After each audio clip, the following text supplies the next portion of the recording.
Orang sukses bisa menggunakan kegagalan sebagai batu pijakan untuk meraih kesuksesan yang lebih tinggi di masa depan. Halo semuanya, nama saya Michael. Selamat datang di channel saya, Sikutu Buku.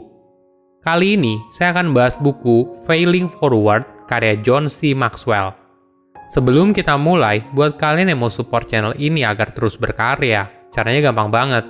Kalian cukup klik subscribe dan nyalakan loncengnya. Dukungan kalian membantu banget supaya kita bisa rutin posting dan bersama-sama belajar di channel ini. Buku ini membahas bagaimana cara yang tepat dalam melihat sebuah kegagalan dan mengubahnya menjadi tangga menuju kesuksesan. Dunia saat ini sangat kompetitif, di mana setiap orang berlomba-lomba untuk sukses dan memamerkan hidupnya di media sosial. Kegagalan seringkali dilihat sebagai hal yang tabu, sebuah rintangan yang harus dihindari. Tapi, apakah kegagalan sangat menakutkan? Ternyata tidak sebegitunya. Kita harus berpikir ulang kembali soal kegagalan sebagai sebuah konsep. Berbeda dengan pandangan kebanyakan orang, kegagalan bukanlah hal yang berseberangan dengan kesuksesan, tapi merupakan bagian yang penting. Kegagalan tidak harus selalu dihindari, melainkan harus dirangkul karena kita belajar dari hal tersebut dan menjadi lebih kuat di masa depan. Saya merangkumnya menjadi 3 hal penting dari buku ini. Pertama, mindset orang sukses. Apa perbedaan utama orang yang sukses dan orang rata-rata? Perbedaan utamanya terletak pada persepsi dan respon mereka terhadap kegagalan. Kebanyakan orang terbiasa terlatih untuk menerima kesuksesan, tapi tidak banyak yang terlatih dalam menerima kegagalan. Perasaan kecewa atas impian atau harapan yang tidak tercapai merupakan bagian dari hidup. Hidup pada dasarnya punya banyak masalah. Namun pertanyaannya bukan apakah kamu punya masalah dalam hidup atau tidak, tapi bagaimana cara kamu menghadapinya.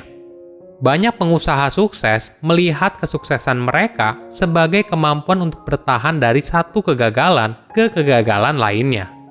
Pengusaha sukses ini sadar, walaupun ternyata bisnis mereka gagal, tapi posisi mereka lebih baik daripada awal memulai. Tapi, jika pemikiran takut gagal yang membatasi diri mereka untuk memulai, maka mereka tidak akan bisa meraih apapun. Ada kisah yang menarik. Pada tahun 1982, Coca-Cola meluncurkan varian Diet Coke dan langsung populer di pasaran. Maklum saja, sejak tahun 1970-an, konsumen mulai peduli soal kesehatan dan mengurangi gula harian mereka. Walaupun fakta ini berarti akan mengurangi penjualan dari Coca-Cola, namun di sisi lain memberikan Coca-Cola sebuah peluang untuk membuka pasar baru, yaitu untuk para konsumen yang mulai peka dengan kesehatan. Inilah yang membuat Diet Coke sangat sukses di pasaran. Kesuksesan ini lalu membuat Coca-Cola menjadi semakin berani dan meluncurkan formula Coca-Cola yang baru yang diberi nama New Coke. Saat itu, mereka percaya kalau formula baru ini merupakan jawaban atas penjualan Coca-Cola yang terus menurun setiap tahun. Sayangnya, harapan ini tidak sesuai dengan kenyataan.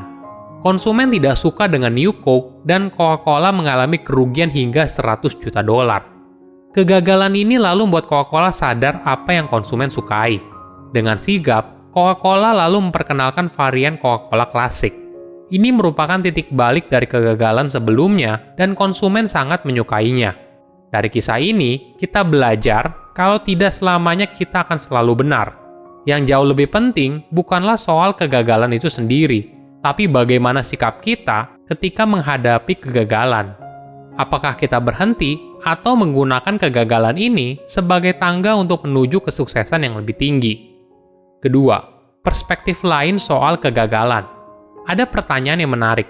Bagaimana bila kegagalan yang kita alami merupakan hasil yang berada di luar kontrol diri?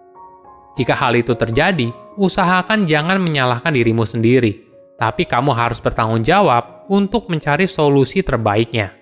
John memberikan contoh dari kisah Greg Horn. Dia merupakan pengusaha supermarket yang hancur pada tahun 1997 saat banjir di Kentucky. Greg sudah berusaha mengasuransikan hampir semua tipe kerusakan atau pencurian yang mungkin terjadi. Namun sayangnya, kecuali kerusakan akibat banjir. Tentu saja banjir berada di luar kontrol Greg. Namun keyakinannya tidak goyah atas kondisi yang tidak bersahabat.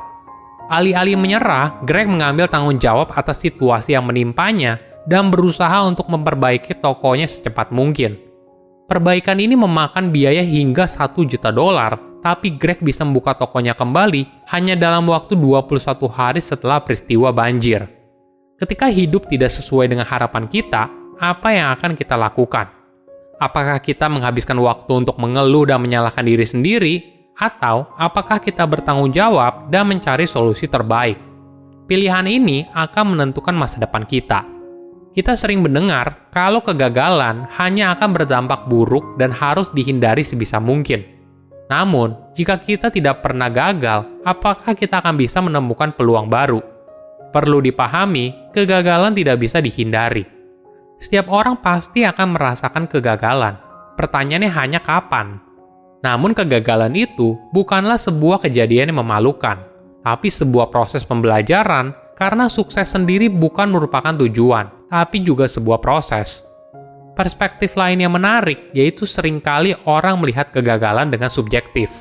Artinya kamu punya pilihan untuk menentukan apakah tindakan kamu merupakan sebuah kegagalan atau merupakan proses pembelajaran untuk menjadi lebih baik.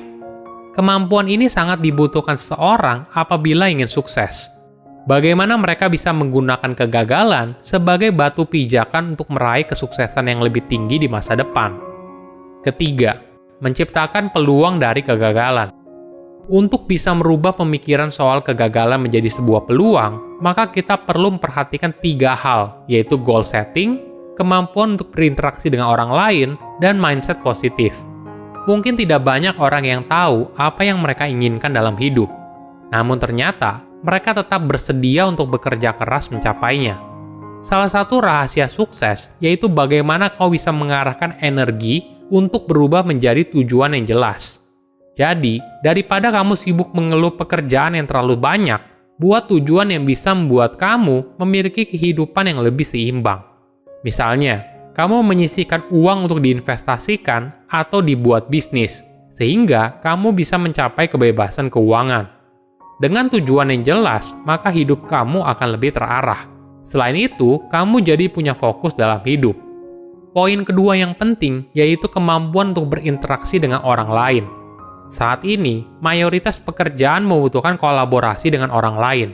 Kita tidak bisa hanya bekerja sendiri, namun untuk meraih kesuksesan yang besar, kita perlu berinteraksi dengan orang lain. Kamu bisa mengasah kemampuan komunikasi dan negosiasi agar kamu bisa memenangkan hati orang sekitarmu atau membuka peluang baru di masa depan. Poin ketiga yaitu positive mindset atau pola pikir positif. Ada sebuah anekdot yang menarik. 2 orang narapidana melihat keluar jeruji besi penjara. Orang pertama hanya melihat lumpur, sedangkan orang kedua melihat bintang-bintang yang ada di langit. Situasi yang sama akan berbeda apabila kita memiliki pola pikir yang berbeda. Kegagalan adalah harga yang harus kita bayar untuk meraih kesuksesan. Ketika orang sukses gagal, mereka melihatnya sebagai batu pijakan untuk meraih kesuksesan yang lebih besar di masa depan. Silakan komen di kolom komentar pelajaran apa yang kalian dapat ketika baca buku ini. Selain itu, komen juga mau buku apa lagi yang saya review di video berikutnya. Saya undur diri, jangan lupa subscribe channel YouTube Sikutu Buku. Bye-bye!